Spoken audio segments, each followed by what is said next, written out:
It was a cold, quiet night. The city had already gone to sleep. The streets were empty, the shops were closed, and only a few cars passed by now and then. Mr. Rayan, a successful businessman, was driving home after a long and tiring day at work. Rayan was a millionaire. He had everything: money, cars, a big company, and a beautiful mansion. But even after all this, his life felt lonely.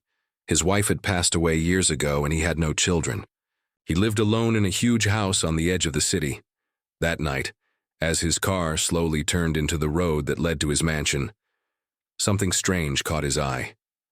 The lights. They were on. Rayan stopped his car in surprise. His house was far away from other houses. It was big, silent, and always locked carefully. No one was supposed to be inside. His staff had left early that day. He had asked them to take the weekend off. So why were the lights on? He stared at the glowing windows for a few seconds, confused. Then, slowly, he stepped out of his car. The wind blew softly, and the sound of leaves brushing the ground filled the air. As he walked toward the main gate, his eyes stayed fixed on the house. The lights were still on, especially the ones in the living room and upstairs bedroom. Suddenly, a soft whisper came from the side. "Please, sir, stay outside." Rayan stopped. His heart skipped a beat. He turned quickly toward the voice. A small boy, maybe 10 or 11 years old, sat on the footpath just outside the mansion wall. He looked thin, his clothes were dirty, and he had no shoes. His eyes were wide, filled with fear. His small hands were shaking as he looked up at the rich man. "Did you say something?" Rayan asked, surprised. The boy nodded slowly. "Yes, sir. Don't go in. It's not safe inside." Rayan stared at the boy. "What do you mean? Who are you? What are you doing here?" "I sleep here sometimes," the boy replied in a quiet voice. "Behind the big tree. I don't have a home. I don't steal. I just rest here at night, but today I saw something." Rayan's heartbeat grew faster. "What did you see?" The boy looked down, then back up at the house. "Two men. They broke the back door. I heard the sound. Then they went inside. That was maybe 20 minutes ago. They didn't come out. The lights turned on." Rayan didn't know what to say. He looked at the house again. Curtains were moving slightly. Maybe it was the wind. Maybe not. His hands felt cold. He looked at the boy again. "Why didn't you run or call someone?" The boy gave a weak smile. "No one listens to street boys like me, sir. But I couldn't just leave. I waited. I thought maybe someone will come. When I saw your car, I knew you lived here." Rayan was now breathing heavily. His mansion, his safe place, might be in danger. Was someone really inside? Were they robbers? Or something worse? He looked at the gate, then back at the house. Should he go in? What if the boy was lying? But why would he lie? He looked scared, not dishonest.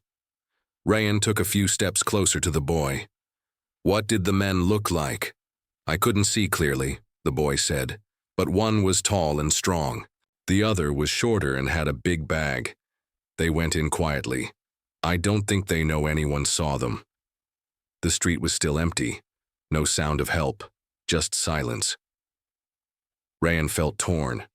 His first thought was to rush inside, grab something to protect himself. But then he remembered. He was alone.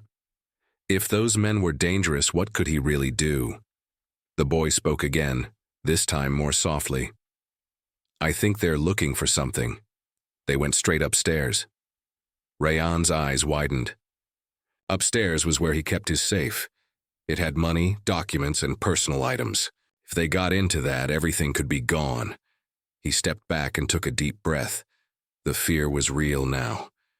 This was not just about losing money. It was about his life.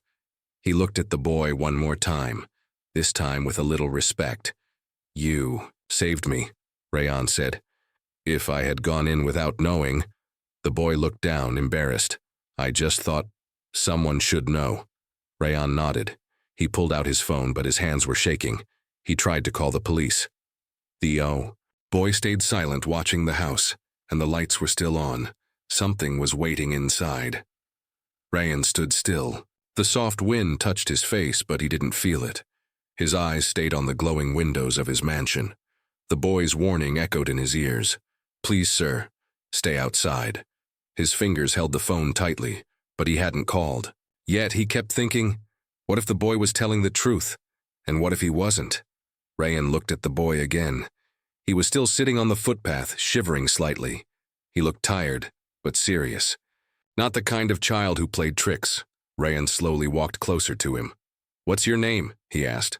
The boy looked up. "I'm Arish." "All right, Arish. You said 2 men are inside?" Arish nodded. "Yes, sir. I was sleeping behind the tree when I heard the sound of glass breaking. I opened my eyes. I saw them jump over the wall and go to the back door. One man kicked the door. Then they went inside. A few minutes later, the lights came on." Rayon's heart was racing. "You're sure they didn't come out?" "I watched the house.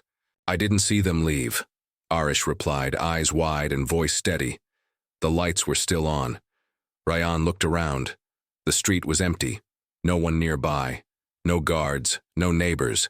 He was alone, except for this homeless child. Rayan walked too, the side of the house quietly, staying low. Arish followed a few steps behind. They stopped near the garden wall, where Rayan could see part of the living room through a small window. He peeked inside. The scene made his stomach twist. A tall man in black was going through drawers. He threw books on the floor, opened cupboards, and took things out. Another man stood nearby, holding a flashlight and a black bag. They were not just burglars. They were searching for something important. Suddenly, the tall man looked up. Rayan ducked down quickly. Had he been seen? His breath was loud in his ears. He looked at Arish. "You were right," Rayan whispered. "They're inside. I saw them." Arish's eyes grew wide. "What do we do now?" Rayan thought fast. He couldn't fight them. He had no weapon. If he went inside, they could hurt him. He looked at his phone. His fingers were still shaking, but he quickly called the police. He spoke in a low voice. "This is Rayan Malik. My home has been broken into. 2 men are inside. I saw them with my own eyes. Please send help." The officer on the phone asked questions. Rayan answered everything quietly. They promised a team would come soon. But would they reach in time? He turned to Arish. "You said you stay here at night?" "Yes, sir," the boy said. "I don't have anywhere else to go. One of your kitchen workers used to give me food, sometimes. So I started sleeping near the wall. I didn't mean any harm." Rayan didn't answer right away. He looked at the boy with new eyes. This child had nothing. No home, no family, not even shoes. Yet he stayed here, tried to help, and warned a stranger. "You could have run," Rayan said. "You could have left when you saw them go in." "I wanted to, sir," Arish said honestly. "But I thought, what if someone lives there? What if someone comes back and doesn't know?" Rayan was silent. His chest felt heavy. He was a rich man with everything money could buy. But tonight it was a poor boy who saved him from walking into danger. Suddenly they heard a loud noise from inside the house. A crash. Glass breaking. The men were now upstairs. Rayan's heart dropped. That was where he kept his safe box, with money, documents, and something very personal. A locket that belonged to his late wife. "They're upstairs," he said. Arish looked worried. "Can we do something?" "We wait for the police," Rayan said. "That's the only smart thing." But inside he was struggling. A part of him wanted to run in and stop them. Another part reminded him, it's not just about money, it's about life and safety. Minutes felt like hours. Ryan stayed close to the wall, watching from the window. Arish stayed beside him, quiet and alert. Lights flickered again inside the house. The robbers were moving fast. Suddenly, one of them looked out the front window. Ryan pulled Arish down behind a bush. "Stay low," he whispered. "Don't move." The air was cold. The silence deepened. Then, faintly from a distance, when the sound of a police siren. Arish looked up. "They're coming." Rayan felt a sense of relief and fear. What would happen next? Would the police catch them in time? Would someone get hurt? The night was not over, and inside that house, the truth was still waiting. The sound of police sirens was growing louder, but inside the mansion the danger was growing too. Ryan crouched behind the bush, his breath sharp and fast. The cold ground pressed against his knees, but he didn't. Gree. His eyes stayed fixed on the house. He couldn't believe what was happening. Two strangers were inside his home, walking through his private rooms, touching his things, and trying to break into his safe. He felt angry, but also helpless. Beside him, Arish sat quietly, his hands gripping the grass. He kept looking at Ryan, waiting for instructions. He was just a street boy, yet tonight he was part of something much bigger. "Sir," Arish whispered. "The sirens are close. Do you think they'll catch them?" "I hope so," Ryan replied. "But what if the robbers run away before they get here?" That thought worried him. He couldn't let the thieves escape. Not after what he saw. He peeked through the side window again, carefully. The tall man was now upstairs, standing in front of Rayon's steel safe.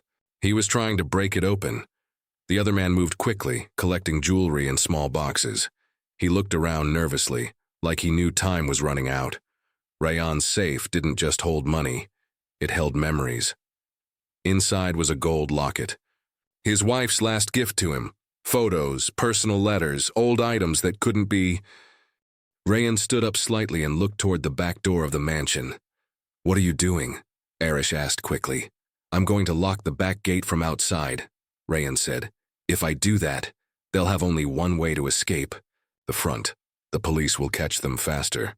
"But sir, it's dangerous. I'll be quick. You stay here. If anything happens, hide behind the tree." Rayan moved quietly like a shadow in the night. His feet didn't make a sound. He walked along the side wall, heart pounding in his chest. Every small noise made him freeze. At the back gate, he pulled out the extra lock he kept in his car toolbox. With shaking hands, he secured the gate tightly. Now the thieves had no back exit. He rushed back to Arish, who was waiting nervously. "It's done," Ryan whispered, out of breath. Suddenly, the front door of the mansion burst open. The shorter robber ran out with a bag. He looked around wildly. Ryan and Arish ducked down quickly behind the bush. "Where's the other one?" Arish whispered. Before Rayan could answer, the second man ran out too. But just as he stepped onto the porch, a bright flashlight hit his face. "Police! Hands up!" The loud command broke the silence. Red and blue lights flashed as two police vans pulled up. 4 officers jumped out. The robbers tried to run, but they were trapped. The back gate was locked. The police moved fast, chasing them down. One robber tried to jump the fence, but slipped. The other made it to the garden, but an officer tackled him to the ground. Rayan and Arish stood up slowly from behind the bush, watching everything. It was over. The danger had passed. A police officer walked over to them. "Are you the homeowner?" "Yes." Rayan replied, his voice still shaking. "Are you hurt?" "No, just shocked." "Thank you for staying calm and calling us in time," the officer said. "We'll need a full report, and we'll collect the stolen items for you." Rayan nodded. He looked at Arish. The boy was silent, his small face serious. His eyes followed every movement as the police handcuffed the robbers and took back the stolen items. Rayan placed a hand on the boy's shoulder. "You did a brave thing tonight." "I was scared," Arish said honestly. "But you stayed, you warned me, you helped stop them," Rayan said. "You have more courage than many grown men I know." Arish looked down, trying to hide a small smile. Rayan watched as the police took the robbers into their van. But something still bothered him. Why did they come tonight? How did they know he wouldn't be home? Was it just random, or something more? He had questions, and soon the answers would come. But for now he looked at the boy beside him, tired, hungry, cold, and still standing strong. This night had changed everything. The robbers were gone. The police had taken them away. The flashing lights slowly faded into the night, but inside Rayan's heart, something was still unsettled. He stood silently in front of his mansion, looking at the broken door, the mess inside, and the young boy beside him. Irish. The house had been his peaceful place, his only comfort after years of living alone. But tonight, it had almost been taken from him. The police had promised to return in the morning for a full investigation. For now, they had collected the stolen items and left Rayan with a few officers to clean up and guard the house till morning. Rayan turned to Irish. "Come inside." "It's cold." The boy hesitated. "Me, sir?" "Yes, you. You're not staying out there again tonight." Irish followed him slowly, his eyes wide as he stepped into the grand living room. Even though it was messy now, it still looked like a palace to a boy who had been sleeping on the streets. Rayan gave him a glass of warm milk and a blanket. "Sit. Rest." "Thank you," Irish said softly, sitting on the edge of the sofa, scared to touch anything. Rayan looked around the house. Drawers were open. Glass was broken. His safe had been damaged but not opened. And something was bothering him, something the police hadn't noticed. He walked upstairs toward his study. Irish followed slowly behind him. Inside the study, the lights were still on. His desk drawer was open and papers were everywhere. He picked up a few of them. Bank files, company documents, and he froze. There was one file missing, a file that had his private employee records. His eyes narrowed. Why would robbers care about employee records? He walked back downstairs, deep in thought. Irish watched him carefully. "Sir, is everything all right?" Rayan looked at the boy and sat down. "I don't think this robbery was just for money." Irish tilted his head. "What do you mean?" "I think someone gave them information. Someone who knew the house. Someone who knew where things were kept." Irish's eyes widened. "Like someone from inside?" Rayan nodded, slowly. "Yes, maybe a staff member, someone I trusted." He stared at the front door. "They didn't just take jewelry. They were looking for something specific." Irish looked down, then said, "Sir, I think I saw one of those men before."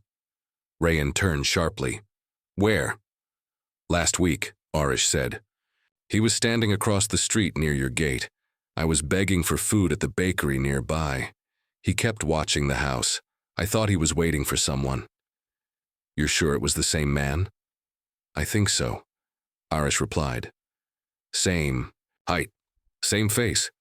I remember because he had a small scar on his cheek." Rayan stood up. "Why didn't you tell someone?" "No one listens to street kids, sir," Irish said quietly. "People think we lie." Rayan sat back down, feeling guilty.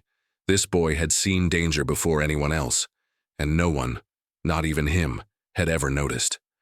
He looked at Irish again. "How long have you been living on the streets?"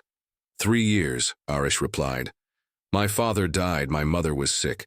One day she told me to wait for her near the temple. She never came back." Rayan felt a sharp pain in his chest. "I waited for 2 days, Irish continued. "Then I knew. She was gone too." The room was silent. I started sleeping near shops. Sometimes people gave me food. Sometimes they shouted at me. But no one ever asked my name. Rayan looked down. This boy, so young, so broken, had risked his life tonight to save him. "You should be in school," Rayan said. "I want to study," Irish said, eyes shining. "But I don't have papers, or clothes, or money." Rayan stood up and walked to the window. The night sky was still dark, but the fear had passed. He turned back and said something he never thought he would say. "You can stay here." Irish looked confused. "Sir, you can stay in this house just for now. We'll get you cleaned up, get you some proper clothes. Then we'll figure things out." Irish's eyes filled with tears. "You mean it?" "Yes. You're not just street boy anymore," Rayan said. "Tonight you were my hero." The boy covered his face with his hands, unable to speak. Rayan looked around his quiet house, and for the first time in years it didn't feel empty anymore. But the mystery wasn't over. Someone inside his world had betrayed him. And the truth was still waiting to come out. The next morning the sun rose quietly over the city. Rayan hadn't slept. His eyes were tired, but his mind was awake. The house was still a mess, but it didn't matter. What mattered now was truth. Downstairs, Irish was sleeping peacefully in a warm bed. the first safe sleep he had in years. Rayan had given him clean clothes, a hot meal, and a promise, "You are not alone anymore." But Rayan had other things on his mind. He sat in his study looking through his damaged drawer. One file was still missing, the one that held names and details of former employees. Why would robbers want that? He picked up the phone and called the police officer who had visited last night. "Sir, this is Rayan Malik," he said. "I checked my study. One file is missing, the one with names of people who used to work for me. I think someone from my past may be involved." The officer replied, "We'll look into it, Mr. Malik. Meanwhile, try to remember, did anyone leave your house recently with anger or threats?" Rayan paused. "Yes, there was someone, Kashif. 3 months ago, Rayan had fired a man named Kashif, one of his drivers. The man had been caught stealing small things. At first, Rayan had warned him, but when he was caught lying, Rayan had no choice but to let him go. At the time, Kashif had said something strange. 'One day you'll regret treating me like dirt.' Rayan hadn't taken it seriously. But now, he opened his laptop and searched. Old employee records. Kashif's photo came up, a tall man with a scar on his left cheek. Rayan's heartbeat quickened. That was the same man Arish had seen outside the house. He called the officer again. "I found something. One of the robbers, I think it was my ex-driver, his name is Kashif. He has a scar on his face." "Good work," the officer said. "We'll check the names against police records." After the call, Rayan sat back in his chair. So it wasn't just a random robbery. It was personal. Kashif knew the house, he knew where the cameras were. He even knew when Rayan usually came home. That's how they got in. But one thing he didn't expect was Arish. Later that day, Rayan walked into the kitchen. Arish was sitting there, eating bread and eggs with a big smile. The boy looked different. Now, cleaner, brighter, alive. "Good morning, sir," Arish said cheerfully. "Good morning," Rayan replied with a soft smile. "Sleep well?" "Better than ever," Arish said. "I didn't even know beds could feel like this." Rayan sat beside him. "Arish, I want to tell you something. The man you saw, I know him. He used to work for me." Arish looked surprised. "Really?" "Yes. His name is Kashif. I had to fire him a few months ago. Looks like he wanted revenge." Arish became quiet. Then he said, "I think he was watching you, sir. Maybe for many days." "You might be right," Rayan nodded. "But now he's been caught, and all because of you." Arish looked down shyly. "I didn't do much." Rayan placed a hand on his shoulder. "You did everything. You warned me. You stayed calm. You helped stop something big." Suddenly, Rayan had an idea. He picked up his phone and called his lawyer.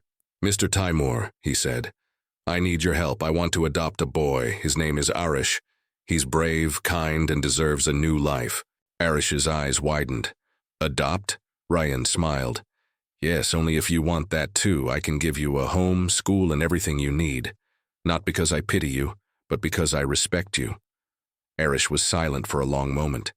Then, with teary eyes, he nodded. "Yes, I want that." For the first time, Rayan felt something new, a warm feeling deep in his heart, a connection, a second chance at family. But before the day ended, the phone rang again. It was the police. "Mr. Malik," the officer said, "we checked the robber's phone records. You were right. The man was your ex-driver. But there's more. He was speaking to someone else regularly, someone who still works in your house." Rayan's smile faded. "What do you mean?" "We're not sure yet, but the number belongs to one of your staff members. We'll need to question all of them." Rayan looked out the window. The storm wasn't over. Someone inside had betrayed him. Again. And this time, it was someone he still trusted. The afternoon was quiet but not peaceful. Rayan sat in his study, the phone still in his hand, his heart pounding. The police had just told him something that changed everything again. One of his own staff was working with the robbers. He looked around his house.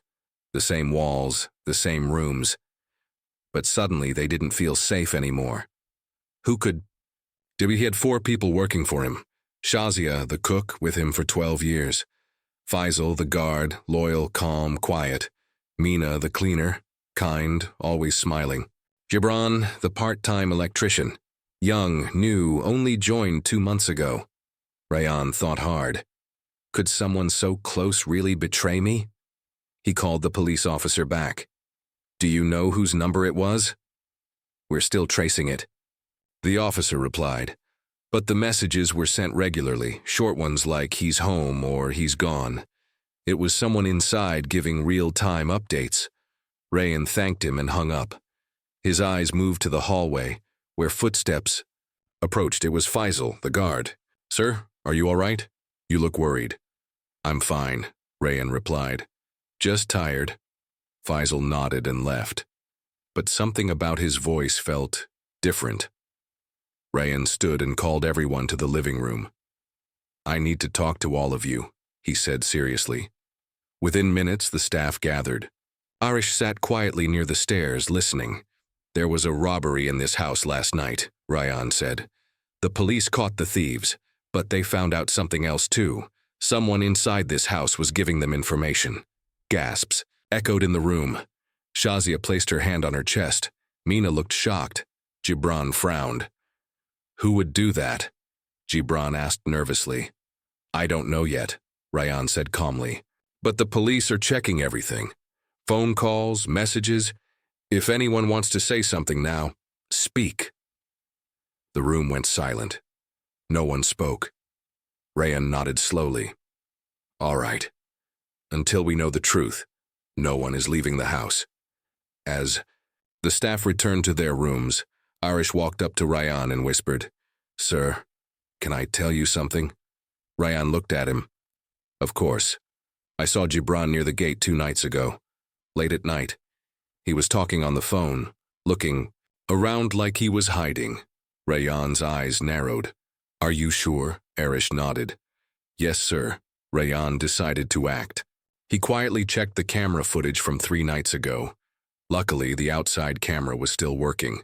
He watched closely. And there it was. Gibran, near the back gate, phone in hand, speaking fast and looking around nervously. Rayan paused the video. Now he was sure. He called the officer again. I found something. One of my workers, Gibran, was near the gate talking on the phone just before the robbery. I have camera footage.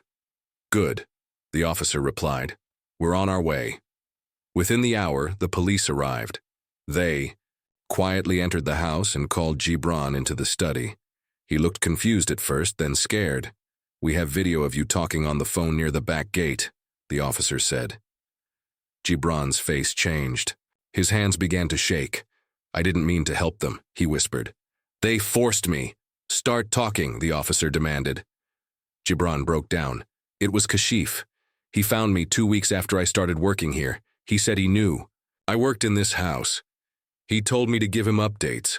When Mr. Rayan was home, when he left, where the cameras were. Why didn't you tell anyone? The officer asked. I was scared. He said if I refused, he would hurt me. Or my sister. He knew where we lived. The officers took him away. Rayan stood silently, watching. He felt angry, but also heartbroken. Another betrayal. Another person he trusted. That night, Rayan sat with Arish again. The boy had been silent, watching everything. Sir, Arish finally said, are you okay? Rayan looked at him and smiled weakly. I'm learning something, Arish. What's that? That money can build a house, but trust builds a home. Arish nodded, not fully understanding but feeling the weight of the words. Rayan added, if you hadn't warned me that night, I don't know what would have happened. I just did what I thought was right, Arish said softly. And that's what makes you special, Rayan replied. Outside, the night wind blew gently. The fear was fading. But Rayan knew something else now. Sometimes strangers become family, and people you thought were family become strangers. 2 weeks had passed since the robbery. The house was quiet again. The broken windows had been replaced, the rooms cleaned, the doors fixed. But something else had changed inside that mansion. Something deeper. Rayan Malik was no longer the same man. Before, he was a millionaire who lived alone, worked late, and trusted no one. Now there was someone new in his life, someone who had entered his world like a shadow and lit it up like the morning sun. That someone was Arish, the homeless boy who saved his life. Rayan had completed the legal papers. The court had approved everything. And now Arish was no longer just a boy from the street. He was Rayan's adopted son. The boy who once slept on sidewalks now had his own bedroom. The boy who once begged for food now had a school uniform and books. And the man who once had no one to come home to now had someone waiting for him every evening, smiling by the gate. That morning, Rayan sat at the breakfast table reading the newspaper. Arish came running in, holding a piece of paper. Dad, look. Rayan lowered the paper and smiled. What is it? My school test, Arish said proudly. I got the second highest marks in class. Rayan took the paper and smiled. I'm proud of you, Arish, very proud. Arish sat down and asked, Can I ask something? Of course. Do you miss being alone? Rayan paused. Then, he said, I was never truly living, Arish. I was just surviving. What do you mean? I had money, cars, a big house, but no one to share it with, no one to laugh with or talk to, no one to care about. He looked at the boy. Then you came, with nothing but a warning that saved my life. Arish smiled, eyes shining. Rayan added, You gave me something more valuable than anything I ever bought. Trust. Just then, the doorbell rang. It was Faisal, the security guard with the police officer. They had come with final updates. Mr. Rayan, the officer said. Gibran admitted everything. Kashif forced him to send messages about your movements. We found the rest of the gang. Your case is closed now. Rayan nodded. Thank you for everything. As the officers left, Rayan turned to Faisal. You've been with me for many years. I'm sorry I had doubts in my heart. Faisal placed a hand on his chest. Sir, your trust means everything to me. I will always protect this house. Later that day, Rayan and Arish visited a small school nearby. Arish had enrolled for full-time classes, and Rayan had donated books and uniforms for other children who had no families. The school principal smiled. You're changing many lives, Mr. Malik. No, Rayan said softly, placing his hand on Arish's shoulder. He changed mine first. As the sun set that evening, Rayan and Arish stood on the balcony of the mansion. The same house that once echoed with silence now rang with laughter. The same man who once came home to empty rooms now came home to joy. Arish looked up at him and asked, Dad, do you ever regret helping me? Rayan smiled. Helping you, Arish, I didn't help you, you saved me. They stood in silence for a moment, watching the lights of the city below. And just like that night when it all began, the lights of the mansion were still on, but this time they didn't mean danger. They meant hope.